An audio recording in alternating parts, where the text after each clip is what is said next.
rebuild of the favorites. We here for the latest. South side or the north side, not tuned to the greatest. Home team for the home teams. Both sides got our own rings. On the mound or the long ball, but we don't pull the wrong strings. Yeah. It's that time of the year now. Wrigley or Gantes or the whole league that we hear now. New show with a new mood. Discussions and interviews. Trade rumors that might be. This is Pinwheels and Knife. Hello and welcome to the Pinwheels and Ivy podcast. My name is Aldo Soto, and along with me today, Kevin Fiddler. What's up, Kevin? What's up, Aldo? Back from the trip now. No longer having drunk girlfriend popping into the screen in the middle of the podcast, which she thought it was a Zoom meeting with random people that I would be having a Zoom with on a bench in San Jose, Cabo, San Lucas. I do have to ask: did she see her guest appearance? No. She's into appearance? She's in that world of if I don't see it, if there's video of it me drunk or her drunk and it's deleted, it never happened. So if she doesn't look at it, it never happened, which I make sure to let her know that it definitely happened. Well, it sounds like you had a great time down in Mexico. And after opening day, so did the Cubs, who are your NL Central leading team. So how about that, Kevin? Hey, it's better than it's going on, sadly for the Sox fans, better than it's going on the South Side right now, just to start. But home versus away road trip, it's good to see the Cubs take it out of the Pirates. I mean, yes, you win series. Let's get right into it. Cubs. I titled this, Cubs in first place, but there was some good, there was some bad, there was some ugly this weekend. Just overall impressions. They lose opening day. Kyle Hendricks just did not have any grip on his pitches. He only went 3 innings. Cubs offense struggles, only gets 2 hits. Then they bounce back, win Saturday. Jake Arrieta looks great against, a pretty not good offensive team in the Pirates. And then Zach Davies makes his debut on Sunday, and the Cubs, they get enough situational hitting. Kimbrel, who we'll talk about in a little bit, looks fantastic, gets his first save. Cubs win 2-3. So what do you got, Kevin? I mean, again, you have opening day, which was brutal. I got a text from Chris as I was nursing, a few two Pacificos, that it was 13 degrees wind chill factor when he got to the ballpark.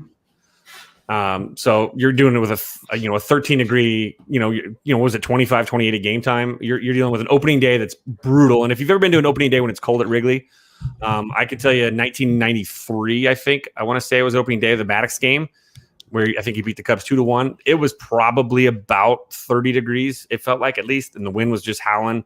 Brutal. It can be really, and so it's difficult. So you have that opening day and you have a cold start, and you have your guy that's the command guy like Kyle Hendricks go out and in the first inning immediately walk the first guy he faces, which is not his thing, and then gives up a home run. And before the Cubs even blinked, they're off to the start of their season, and you're already wachasing too. So it kind of went off to an ominous start.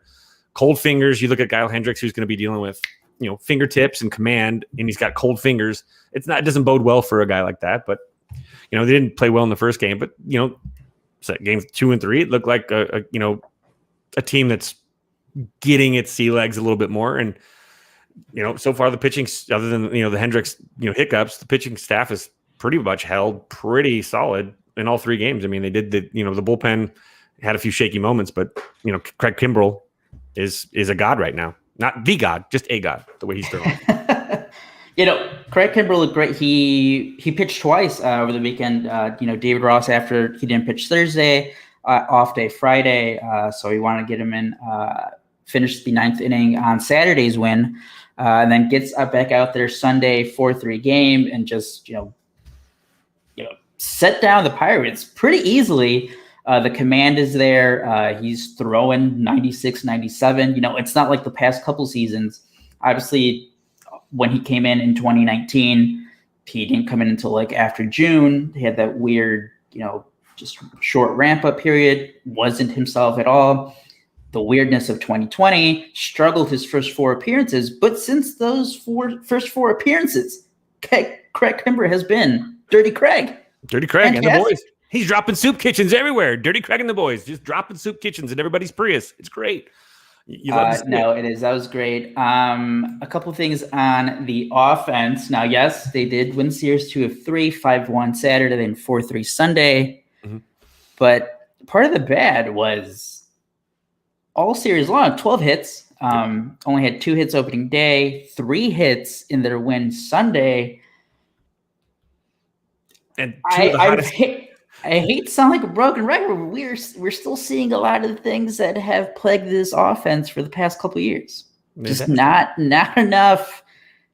They just can't get on base with hits. We're seeing the walks. They're extremely patient over the weekend, so that was still great to see. The situational hitting has been great. I think it's been like 8 of 12 guys from third base that they've brought in, either for like a sac fly or RBI ground out, or there was that non-error play from Baez on a hard hit ball on Sunday that scored Chris Bryant.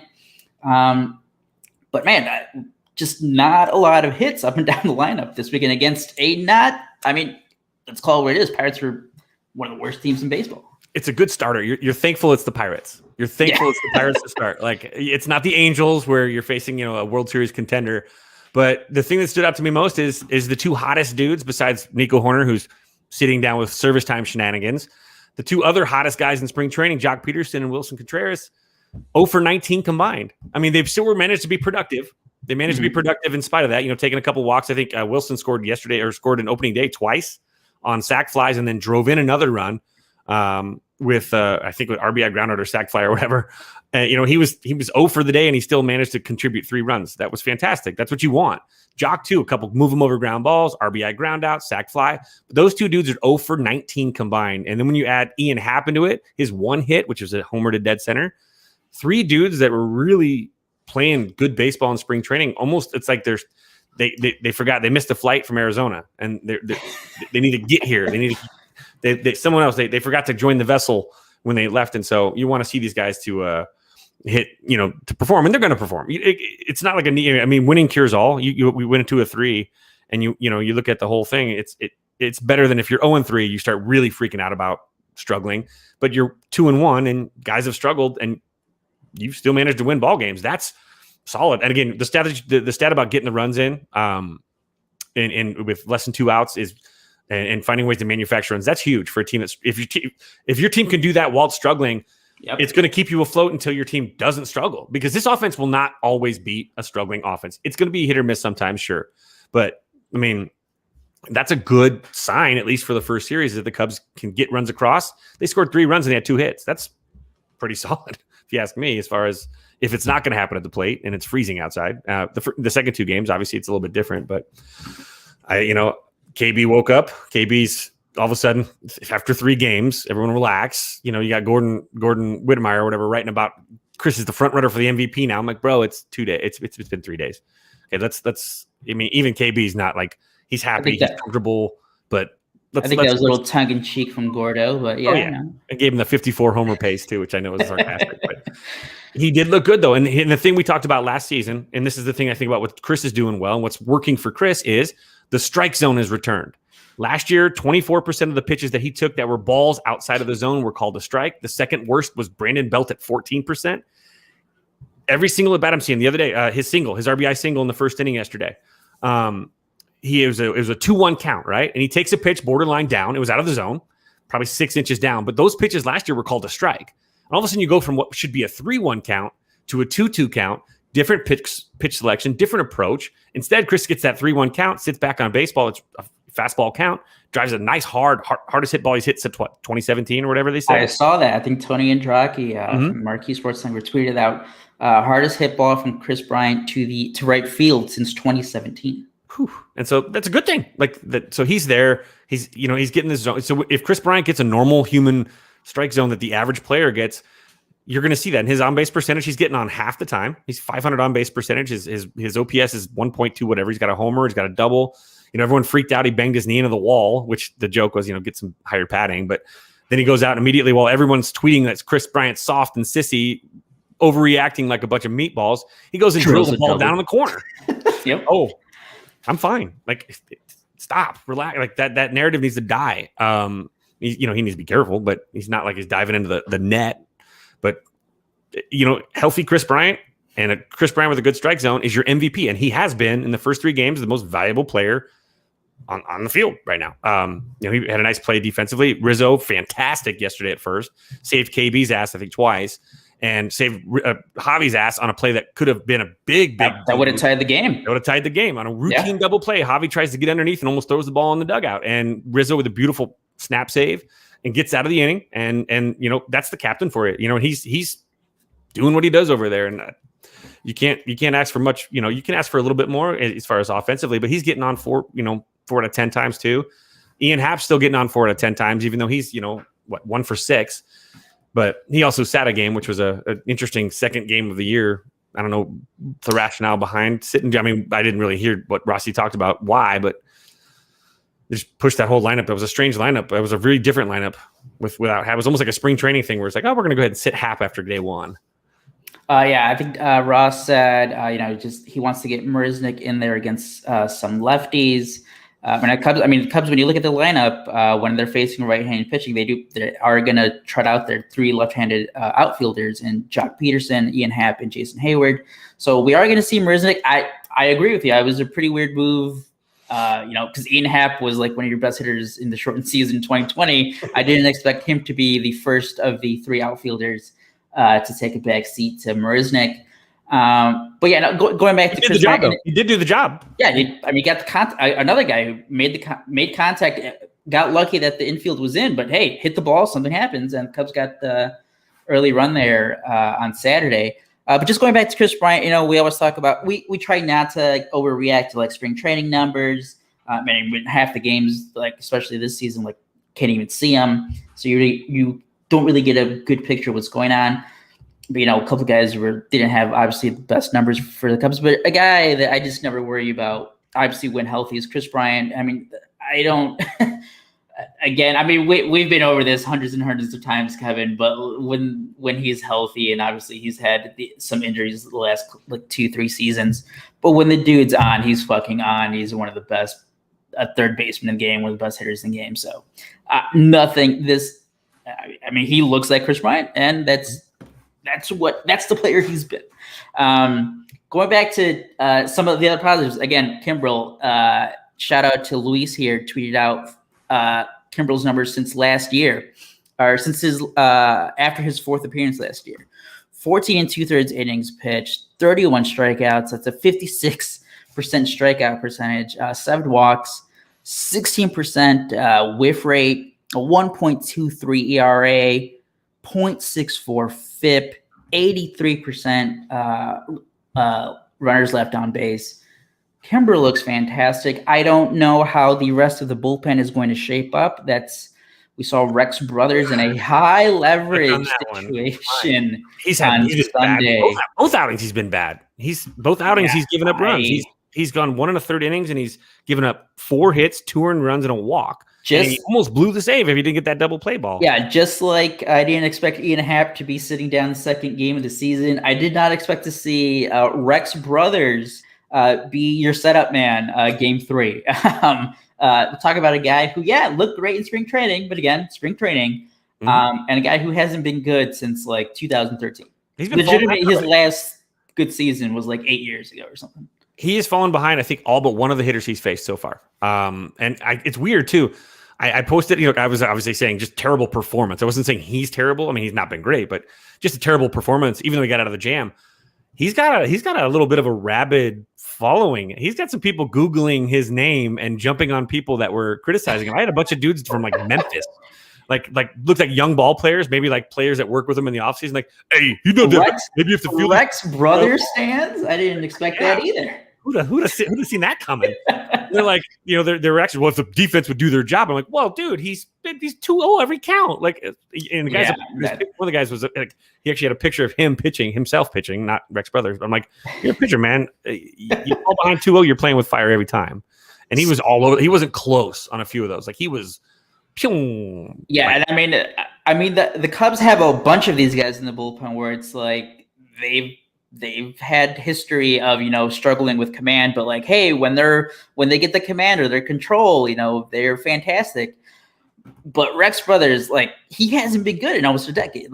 That's not you're hoping for a bounce back from a couple years ago. It's no, it's been a long time has passed since he's been good. I think you get to a point where it's maybe there's a reason that he hasn't been given a chance in a while.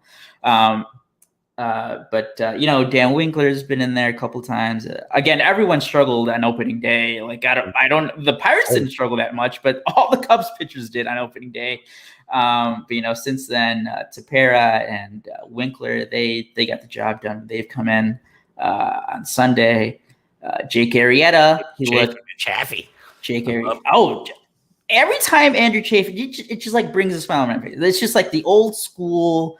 You get obviously the dirty stash. I mean, he's like the spirit animal of Rod Beck to me. Like, and it's an interesting comparison, but when he came in, dude, all I could like, and I was on an airplane, so thank goodness I had like limited internet, and I'm like, okay, yes, I just wish I could watch him because I picture like when it's over, when he's done with his outing, he goes in the dugout, strips down, and jumps into like instead of an ice tub, there's like a beer tub, and he just jumps in the beer tub and like soaks in like old style. That's what I feel like that's his routine is he goes and he soaks in a tub of like old style drinking wings while he waits. Like I don't like, he just seems like a dude that, hey, he gets it done with a sloppy body, and you got to love that kind of guy, the Rick Russell types and the Rod Becks and the Kenny Powers, if you will. Love his look. And hopefully, I mean, he's one of the two lefties the Cubs have in the bullpen. You're never going to root against guys, but And again, it's not like the Cubs have, besides Kimbrel, and because of the injury to Rowan Wick, it's not like the guys it's not like David Ross has like set rules for these guys yet. But I just hope going forward that we don't see a lot more Rex brothers in high leverage situations in the 8th inning, because that's not going to work out most times. Hey, Rossi gave him a couple shots. The thing is, we didn't really is that the two, I guess we'll call them off-season acquisitions, but one of them is obviously a familiar face. We have Zach Davies, obviously, I thought I really enjoyed watching him work. I really love his outside run, especially with lefties on that changeup. It's beautiful. I love seeing the ball move, and I think he just had a little bit of a brain fart in that he probably should have been pulled a little earlier. I think that Rossi maybe gave him a little bit too much rope. It was like one batter too many now. Yep, which is fine. You're going to learn that, but it didn't kill him. It didn't harm him. It just, and of course, what happened with the pen. But Church of Jake on a Sunday or on a Saturday, and Arrieta was old Jake. His spin rate was back. His contact. His numbers based on 2020 were massively better than what they looked like as his average, from last year, and they look more like their 2018 Jake when you really look at the numbers. And can he hold up? I don't know. The dude takes care of his body. I know that a lot of people, jump on him for his routine or whatever, but if that dude pitches like that every 5th day, you catch lightning in a bottle real quick. Yeah. Now, I was skeptical of his signing when he did come back in the offseason, just because, I mean, he's up there. It's not like he's getting any younger. He's like mid-30s now. Obviously, the injuries the past couple of years. But, hey, if there's just like that trust between Arrieta and the Cubs, like their pitching infrastructure, and if they're just, if they can make the tweaks to get him back to where he was.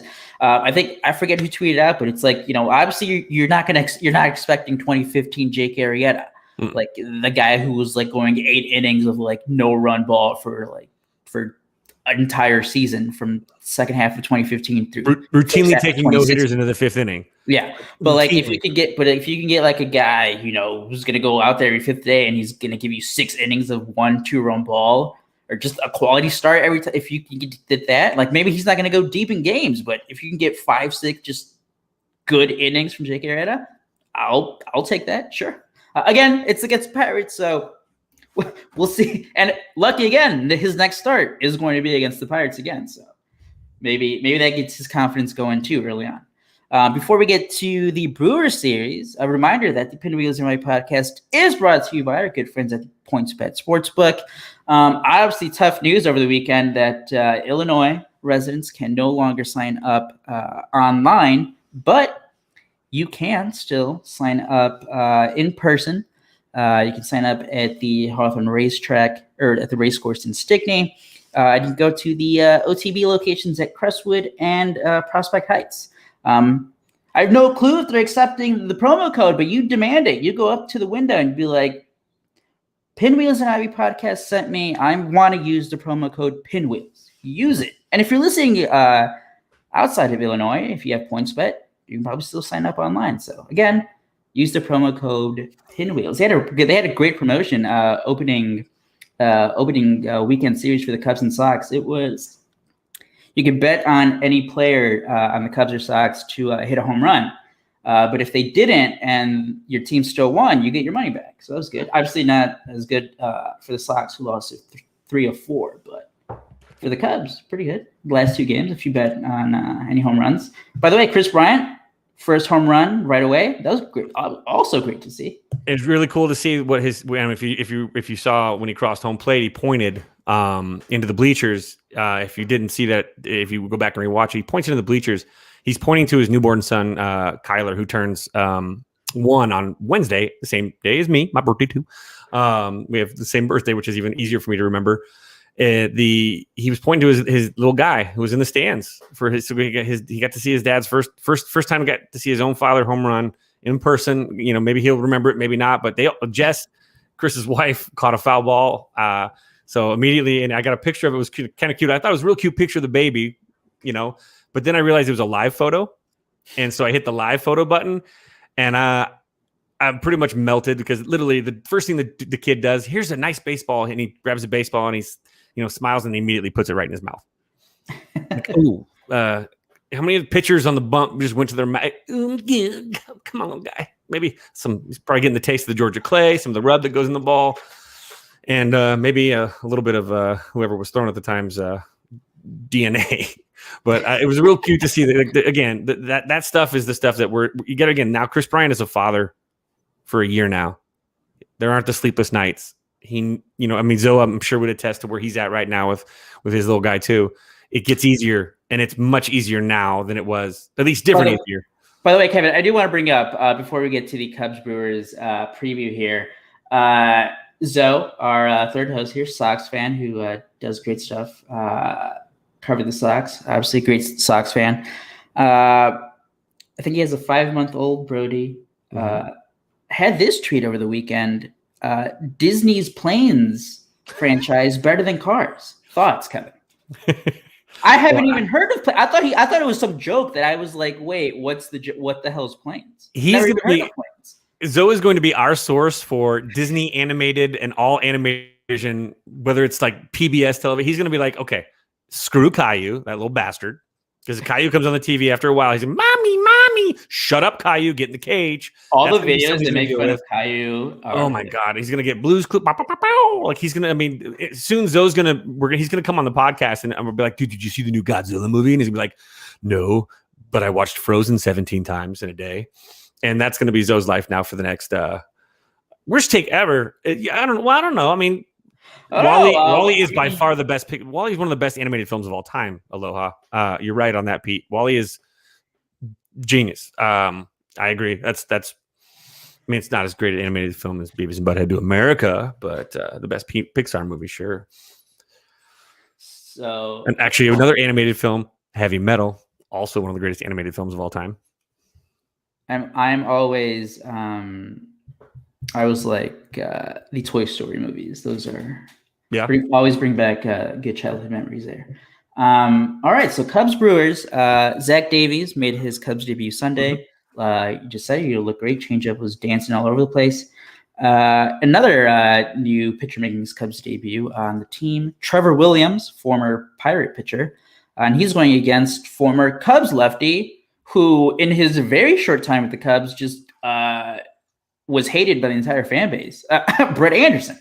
Another lefty. Obviously, the Cubs have had their struggles against left-handed pitching past couple seasons. They did beat Tyler Anderson on Saturday, though. So, what do you think here? Brett Anderson, Trevor Williams at still at Wrigley Field on Monday. It's still Wrigley. I mean, the idiot stepchild from up north, from Wrigley North, is coming on down. The thing I'm looking at right now, Trevor Williams, obviously he's pitched in the NL Central, so he has some familiarity. I'm a little concerned with his career numbers against Keston Hiura. 571 average, 3 homers, 4 RBI in 7 at-bats. That's not good. For you guys watching, here's on the screen. And yeah, I do have to say, Keston Hiura is on my fantasy team, and he's still hitless. So I I'm the Alonzo Mourning gift. You're hoping he gets like charity points, like at the end, Yeah. like Cubs are up 13 runs and he hits like a Yeah, meaningless 3-run jack against actually, that would be great if like tonight's game's a blowout and then Christian Hurd just like hits a couple of meaningless home runs. I'd take that.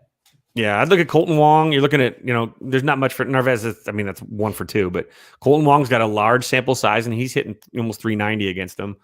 Yelich, though, the key, Yelich is only hitting 143. He hasn't even driven a run, which is good. So you've got some guys that have struggled against. Travis Shaw struggles against him. Urias looks like he hasn't, and Kane. So it's really going to be those. The question is, can you just keep keep here in the ballpark? I guess. And then looking over at the Cubs side, not many guys. It looks like there's only been like one start against him. Mm-hmm. Looks like KB's homered off him. KB's homered off him. It looks like, and then Ian Happ's got a hit. But yeah, there's a small sample size there. Yeah, Javi's got 1 hit in RBI. Yeah, I mean, Bodie 0 for 5, KB again 2 for 3, Contreras 0 for 1, Happ 2 for 2, Hayward 1 for 2, Marisnik 1 for 2. He's going to be in the lineup again. Maybe in for Jock. Maybe get Jock a breather here. It goes Happ, Contreras, Bryant, Rizzo, Baez, Bodie, Marisnik, and Duffy at third base. So KB is going to move to right field today. God, please protect his thumb. And his fingers and his knees and his body out there. But wow, they put him out in right field. Generally they throw him out in left. So that's an interesting take with this lineup. But I don't know. Wait, is that the actual lineup? Yeah, this is the starting lineup for today. Yeah, just released about 10 minutes ago. Happ in left. Wow. Happy's in left.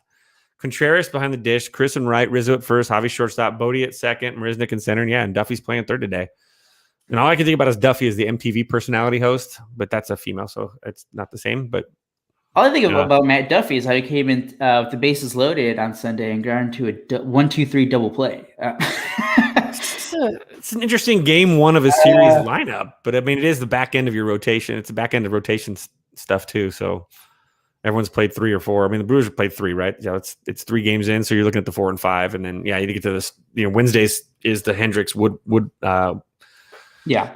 All right. So interesting. So both Hayward and Peterson out of the lineup, like you said. Happ in left, KB in right. Marisnik in center. A lot of righties. Some righties down the line. I know they loaded up the entire lineup with righties except for Rizzo, who's batting cleanup. So what do you think about the changing lineup? Because obviously when Joe Madden was managing the Cubs, he'd have like lineup almost every day. And obviously when the Cubs were doing well, nobody was complaining. When the offense was struggling, like second half 2018, 2019, obviously there was a lot of complaints. And obviously a lot of it justified when he had Elmore leading off too many times.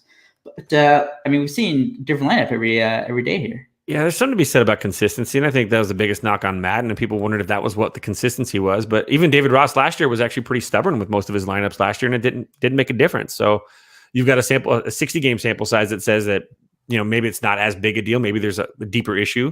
But honestly, I think KB's hitting it well, but why are you going to change something? Like if a guy's swinging it really well, why the hell are you moving him from anywhere? Like if he was swinging it well in the 7 hole, leave him there for a little bit. It's game 4. Let the dudes get their legs going and switching this around. He's hit second, I think, and he's hit 4th and he's hit 3rd now. So he's basically hitting every spot of the order. And he hit 2nd right in game 2, didn't he? Did he? No, Contreras has been in the 2 hole. Contreras in game 2 led off, or game 3. Excuse me. Wait, Saturday's game. Contreras did lead off on Saturday. Yeah, KB hit 2nd on Saturday. Oh, gee, yeah. So he homered in the 1st.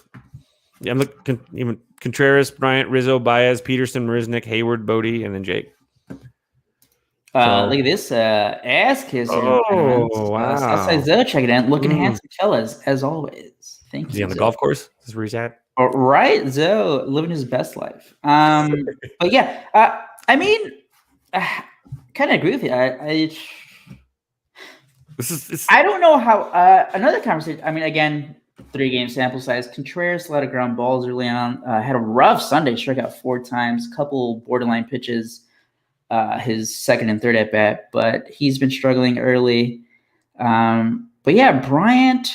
I mean, I get it. It's lefties. You want your best guys going against lefties. So you have Rizzo at 4, splitting up Bryant and Baez. I guess I don't mind it early on. I think you can like feel it out, see who's clicking, who's not. I don't hate keeping the 3-hole, and I don't hate Rizzo behind him either. I don't. He's got with Baez behind him. There's a lot less protection because, I mean, again, we saw this yesterday. Javi's seeing last year in 2020. Javi saw, I think it was like 10% or 11% more off speed than any other season in his career, and obviously he hit below 200. I think that Javi, the book is out on Javi like it was on Louis Robert. Robert, I see him doing your thing. I always call him Lubob, and I feel like everyone's gonna yell at me. So, but Robert. Anyway, it's out. I just want to sound sophisticated. It sounds like French. Louis Robert, and everyone yells at Lubob, so I'll just say Robert. But everyone knows we're talking about Luis Robert. El Pantera. La Pantera. So we'll go with that. But the fact is, you want a guy that's going to make adjustments. And Javi is seeing more off speed than he's ever seen in his career. And it's not happening for him. He's rolling over a lot more. He's swinging at balls outside of the zone. You've got your in-game replay back, Javi. Start making the adjustments, buddy. Because right now, with 41% or more this year, he might get 50% off speed if the book's out. He's not going to see a lot of straight ball. And why would you? He's not hitting it. And so that's a thing that's so sorry. So's in here trolling on. By the way, so we have our third co-host who chiming in from YouTube. By the way, check us out on YouTube, Pinwheels and Ivy Podcast. Please subscribe. Matt Zawoski, longtime listener, first-time commenter. Fids, bro, you don't even know KB. He doesn't care about you, bro. Stop sticking up. Oh, that's coming.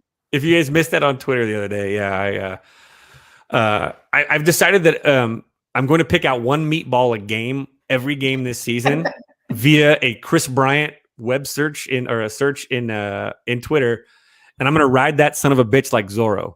I'm going to ratio the shit out of him. I'm just done with it. And so again, the kid after KB hit the homer or whatever, he was like, "This sucks anyway." I think it was like his first at bat, and Chris Bryant made an out, and he was like, Chris Bryant,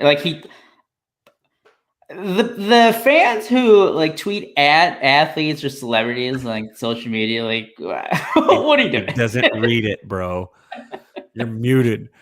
But yeah, we jumped on this kid, and the kid was like, "Who are you defending this guy that doesn't even know who you are?" And I'm like, does somebody want to tell him?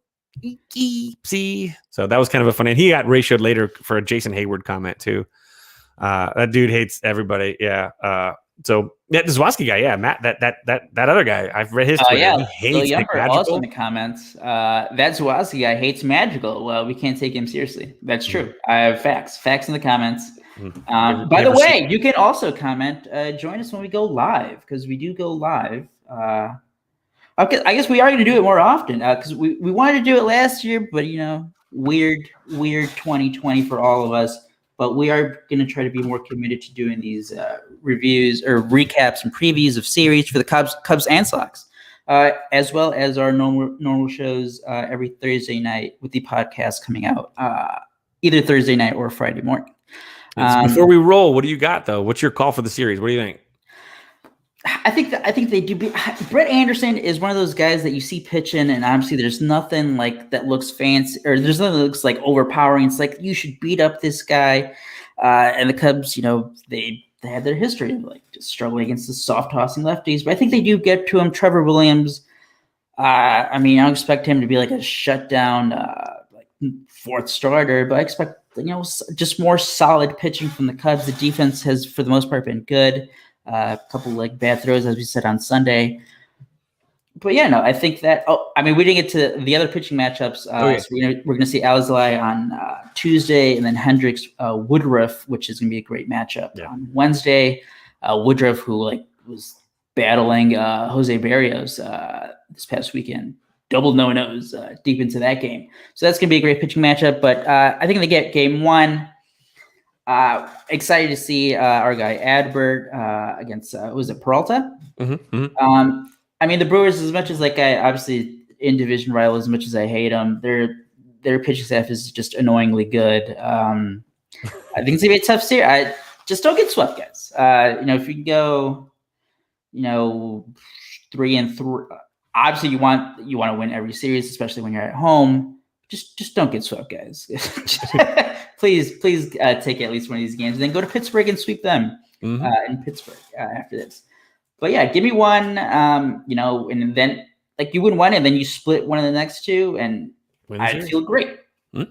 So I think my concern is that the Alzolay start is my question mark. I think today the Cubs are gonna roll today. I think they're gonna play well. I think there's some positivity there. I think that Contreras couldn't turn the dial to midnight any quicker than he could. Yesterday he wanted to basically those games 4 strikeouts. You're like, I'm gonna go home and just go to sleep. Today didn't happen. It's like my girlfriend when she jumped on the thing. If you don't see the video, it just didn't happen.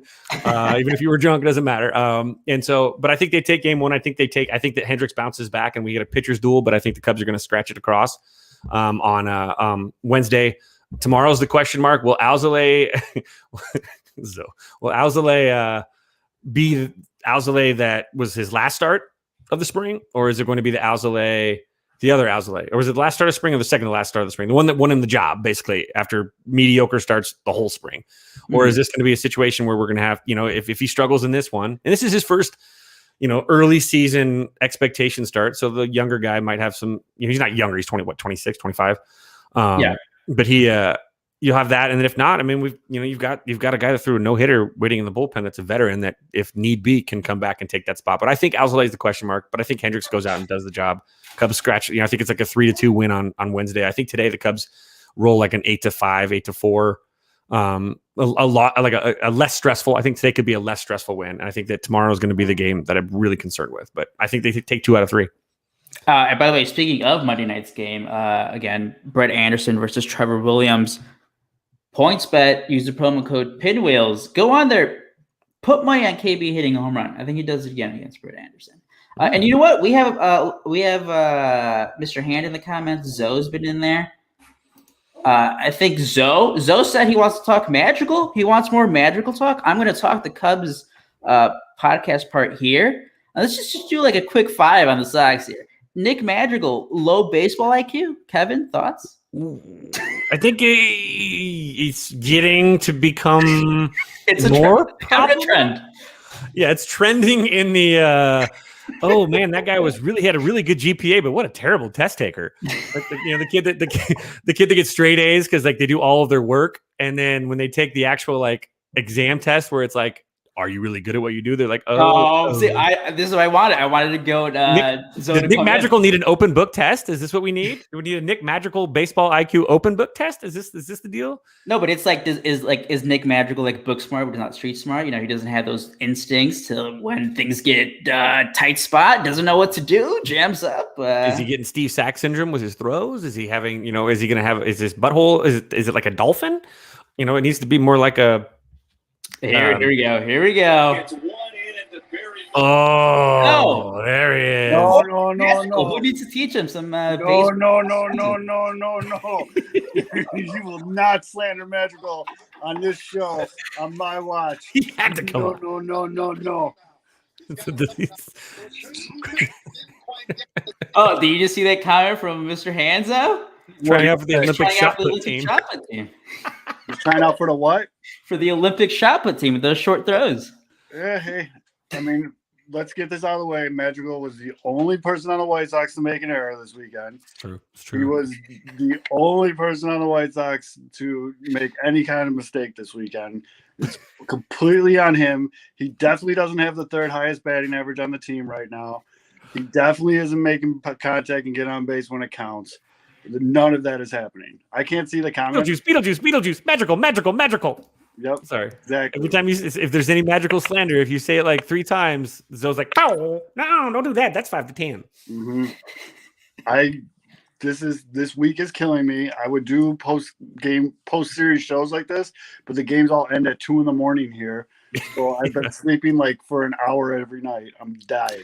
By the way, speaking of the White Sox atrocious defense in against the Angels, I think one of the best tweets I saw was the White Sox are taking it a little bit over the top with their tribute to Eloy with their bad defense. So, dude, it's unbelievable. Things are bad. You know who doesn't have an error? Luis Roberts head. Who doesn't have an error? Gold Glove left fielder Andrew Vaughn. Yeah, you look fine out there. I mean, nothing really happened. In his one start, 1 out of 4 games. Hey, you know what though? His second error was kind of a weird bounce off the rubber. I hate that. And you get that ball, he's throwing downhill and it just clanks. It snips that rubber. I mean, but that was on the play that Robert dropped Jose Canseco'd it.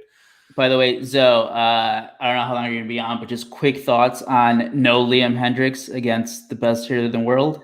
I mean, hindsight's always going to be crazy with situations like that. But if it's my call in that situation, Liam Hendricks is pitching. Yeah, because I remember when he was signed, and I think we had like a show like right after, and like you brought it up, like this is perfect because Liam Hendricks is a guy that you can use just outside of save situations. And I mean, the game he got in the series wasn't a save situation.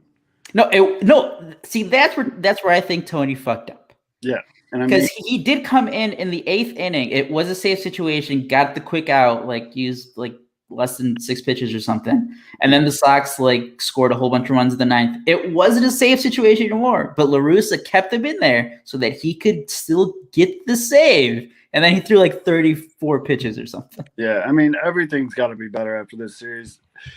For all the shit Tony's catching for the use of the bullpen last night, the other game where he stuck with it, I mean, there was a lot of good and a lot of bad. The whole series as a whole, the Sox should have won 3 or 4. The errors killed that team. They gave up 900 runs in a 4-game series. That's unreal. Yeah. And I mean, first series, some things got to get worked out. They might have came in a little bit too overconfident. So if anything, if I'm gonna be the glasses half full type guy that I am, maybe this brought him back down to earth. So hopefully we get that going. Fuck, I gotta get back to work. All right, see you, Zeph. All right, buddy. And also, so the Sox do play the Mariners in Seattle starting Monday. 3 games, 2 games against left-handed starters. The Sox still have not lost a game against a left-handed starting pitcher since whenever it was in 2019, because they went undefeated against lefties in 2020, and then they beat Heaney, I think it was his name, on Friday. I also wanted to point out, La Russa, he didn't have his hands tied because he had Hendricks warming up. He could have used Hendricks. But also you have this situation where I don't know how long this is going to trend. Maybe it's just because, obviously Michael Kopech coming back from not pitching in 3 years, 2.5 years. And he pitched multiple innings on Friday. Garrett Crochet pitched more than an inning in his outing, I think.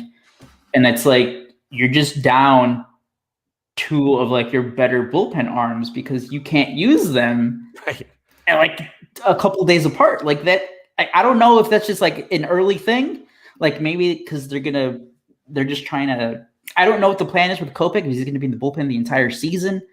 But if you can't have 2 of your top relievers available multiple times in a weekend series, that's not going to be good for the Sox or Tony La Russa all year long. And Pete says it right. The errors and the extended pitch counts really make a difference. I mean, that's the difference between hanging around, but it's not just the starter. It affects, I guess is what I'm saying, is because all of a sudden you're burning more arms than you need. You're burning the arms. In the Cubs in game 1, the Cubs, I think, used 7 relievers to get 6 innings of work. That's not a great way to start a series. You're already burning out your pen before you get going, and which is a good thing for an offense if you can get to the pen early, but the good thing was the Cubs did have the Friday day off. Mm-hmm. Sox obviously out in LA. They're not worried about a rain out, so they played 4 in a row. But yeah. And winning cures all, like Yipper says in the chat. Winning cures all. Yes, I am interested to see how the severity of TA's injury, though. That's if he's out for any time, if he has to go on the 10-day injured list, that's going to suck for them because obviously Eloy's already out. And you just lost your other top, your leadoff hitter who gets things going, and also a guy who kills lefties. And if you lose him, you're losing 2 guys who are your main power sources against lefties. And Jose Abreu, Jason Benetti was talking about it since game 1, how Abreu's pressing, or how he might feel he has to do more because there's no Eloy. And he's Preston struck out a couple huge times on Sunday with the guys in scoring position. So he's pressing early. Well, the biggest thing for them is just to keep playing. And I think they'll be fine against Seattle. It's one of those things, and I've said it a million times on here too. I mean, I try not to, because I don't practice what I preach when it comes to the Cubs, but I'm a little bit more of an outsider with the Sox. Is that you don't throw the baby out of the bathwater. I mean, my God, it's 4 games in, and people are calling for Tony La Russa to be fired already. Like, I mean, the guy is already known in his careers. I saw a list is like one of the top 10 worst managers over the last like 25, 30 years or whatever, or maybe even longer, handling a bullpen. He's not great handling a bullpen. He's great with handling people. He's not the best. He doesn't make the right. He does have he does pick guys. So that is something that maybe guys have to get the job done though too. I mean, some of these dudes that are supposed to. It's true. He wasn't a popular hire too, but these are guys that are supposed to get the job done. Do your job. Field the ground ball. Hit it. Oh my God, White Sox have been dog shit with runners on third and less than 2 outs, whereas the Cubs are doing great with it right now. They're able to sneak by when the offense isn't clicking. It's been the exact opposite for the White Sox. They're not getting the extra tack-ons that they're supposed to be getting, that a good offense that will figure it out eventually will. And that's the thing is, this offense will click eventually. Mm-hmm. It's a tough draw to open up with the Angels. And again, last night, the strike zone. And if you looked at what is it? What is it? Oh yes, that's a great account. Great new site. Yeah. Umpire scorecard or something like that. Yeah. Umpire scorecard. It was like a 92% advantage or whatever for the Angels based on strikes. Umpire scorecards. And then, they measure out every single call. And at the end of the day, they factor in like how calls affect runs being scored. And for Sunday's game, I think the Angels were at a +2 runs advantage for on the strike zone. That's that right there. I mean, again, and I know that the one inning, 2 nights ago, was the result of also a couple missed. There was was it a 3-2 count? That was a ball that was called it was a strike that was called a ball that got renned on. That got the beginning going. That's going to happen a little bit. They're the big, heavy head that wears the crown. Welcome to being a contender. Welcome to expectations, White Sox fans. You walk into a season where you have expectations as a World Series contender. The pressure is crippling for young ball players at times. You've got to let the kids get their sea legs, and the veterans need to do it. And that's again. Hit your spots, get benefit of the doubt, but you throw a strike, it should be a damn strike. I mean. It's that what can you do other than just throw it in the zone all the time? I mean, you can't throw it in the zone. There's you got to live on the thirds. But I think that's the big thing is these kids are feeling the pressure, and I think that some of them are struggling. And I think that Tim Anderson being out would be really rough. A rough 10 days if he has to go on like a 10-day or whatever stint. You need that guy. You need that straw that stirs the drink because somebody's going to have to bust him out. The White Sox need to beat the shit out of somebody tonight. Like they need to go out and just beat the shit out of the Mariners. Tough matchup. Justice Sheffield's he's no doormat. He had a pretty solid 2020 season. Yep. Well, that's what I'm saying. If they go out and beat someone's ass tonight, everyone will take an exhale because they didn't start as bad as last year. They started 1-4 last year. Take a deep breath. Everything works out over the 162. It's a tough open. A lot of gaffes. And again, I think Pete said it on his recap one of the nights. Both games have been played in a very different sky, something that the Angels are probably more used to because they play it more frequently. But you're playing at a twilight game at a 6 p.m. and a 5 p.m. start. There is while you don't want to make excuses, there are explanations as to why, like say for example, Robert bounced the ball off the top of his head. It's a different sky at that. Eaton looked like he'd never played the outfield before. Yeah, that violet hour is brutal. It is. It's brutal. It's like the first time you see a fly ball in Florida in that high sky. It's hard. So, just keep the wheels on. Got to play the games. Can't go backwards. Got to go forwards. And White Sox fans, just if you're gonna micro analyze every single game, don't get stuck on the results based analysis because if someone makes the move and it's the right move based on the percentages, it's like in blackjack. Do you really blame the dealer when you have a 19 and the dealer has to hit with a 2 showing and the dealer gets a 9 and he has to hit again because he has an 11 and gets a 10? Is it the dealer's fault? Did you do anything wrong? No, it's just a bad beat. Sometimes it doesn't work out, even though the percentages say it should. Don't get caught on results-based criticism. Okay, their numbers are there. They're making moves based on the numbers. And over the course of 162, it all ends up balancing out. And they adapt and adjust and make the course corrections as the numbers start becoming a little bit more larger of a sample size. But I mean, you can't get, again, it's, what is it? Don't let the pressure outweigh the pleasure. You can repeat the Joe Maddenism. Enjoy it. Enjoy the dogfights. That was a great ball game last night. When any game that ends in the ninth, I mean, it was a walk off. It hurts, but any game that gets that far is a ball game. You're gonna have plenty of walk off homers with the White Sox this year. They're gonna hit plenty. So deep breath. It'll be fine. And just my last thoughts on the Sox weekend series was this is gonna sound petty, obviously the Eloy and Dylan Cease trade in 2017, but I've been hearing like all the talk all off season long was like, oh, with Ethan Katz, Dylan Cease looking like a new pitcher. I saw the same Dylan Cease go out on Sunday. Just every fastball was straight and it was getting rocked. Ohtani hit a fucking missile. The Angels had a couple other balls that went deep to the warning track. I know he did bounce back at the end, 4 2/3, 3 runs, 3 walks, 3 strikeouts though. We're just not, and I think Zoe, we're talking about it in our chat, and he's like, he just doesn't look confident out there. It just looks like he's aiming, and just a lot of non-competitive pitches. To me, it just seemed like the same Dylan Cease. Breaking news: Sam Darnold to the Carolina Panthers for a 2021 6th round, 2nd round, and 21 60 round, 6th round, and a 2nd and 4th in 2022. So the dream is dead, Bears fans. The dream is dead. Sam Darnold. And Russell Wilson, because that kills the Russell Wilson. Because he was the target for Pete Carroll. So bye-bye. All right, we got Andy Dalton. It's time for the Andy Dalton era. I mean, we got Andy Dalton. Shout out to Club Dub, a soon-to-be-coming Sports Mockery Bears podcast. But once again, reminder, Pinwheels Energy Podcast brought to you by PointsBet. Go sign up in person. Go to the OTBs. Go to Hawthorne and say promo code Pinwheels. Damn it, sign me up. And Aloha, real quick. I gotta comment on this. The loser lament of you should expect, even demand success. I disagree. I think you should demand excellence. I think that you don't get caught up. You should never act. There's no such thing as perfection. Expect excellence, but there hasn't been excellence, and that's where you can criticize.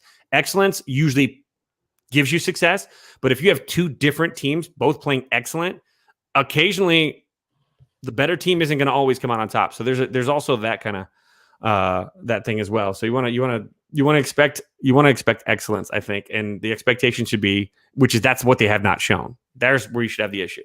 But don't you make a move or someone bang bang play, or you miss a replay because you thought you had 30 seconds, not 20 seconds.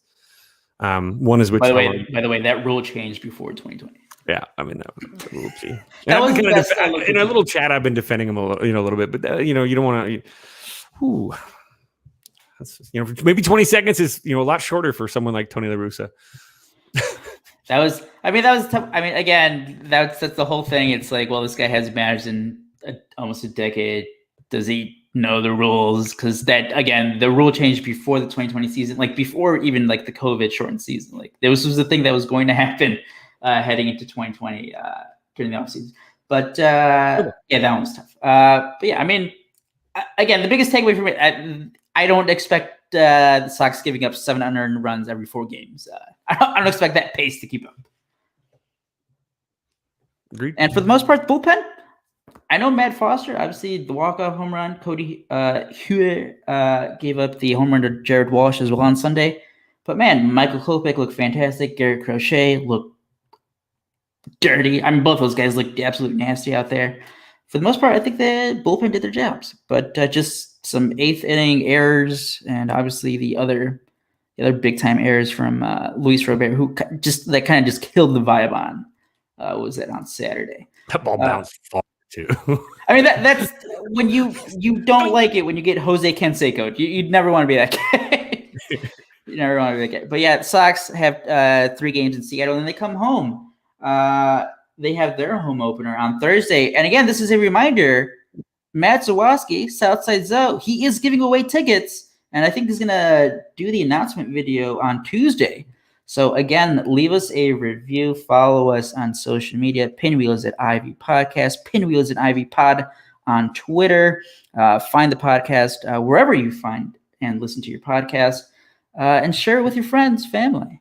And any final thoughts, Kevin? White Sox need to go out and beat some ass tonight. Go out and boat race somebody for the Cubs. I expect today. I'm a little bit curious about today's lineup, but I think Cubs take 2 or 3. I think my question mark is Alzolay. Could turn out the other way. It could be Alzolay Carves and the other 2 don't. But I think this is a good series. I think obviously you want to win series. I think if the Cubs take 2 or 3, would be great.